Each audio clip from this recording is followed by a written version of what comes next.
अस्सलाम वालेकुम जी, डॉक्टर नज़ीर अहमद आपके साथ एक नई शॉर्ट वीडियो में। आज हमारा टॉपिक है एब्सेंस सीज़र।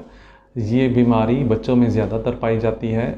अक्सर पेशेंट शिकायत करते हैं पेरेंट्स के साथ कि बच्चा पढ़ाई करते वक्त, जवाब देते वक्त गुम हो जाता है और रिप्लाई नहीं करता किसी बात को, शायद ध्यान कहीं और होता है। ये बीमारी बच्चों के अलावा किसी भी बड़ों में, शॉपकीपर में, मज़दूर में या ऑफिस में काम करते हुए बंदों में हो सकती है कि 2 से 5 मिनट के लिए बंदा गुम हो जाता है।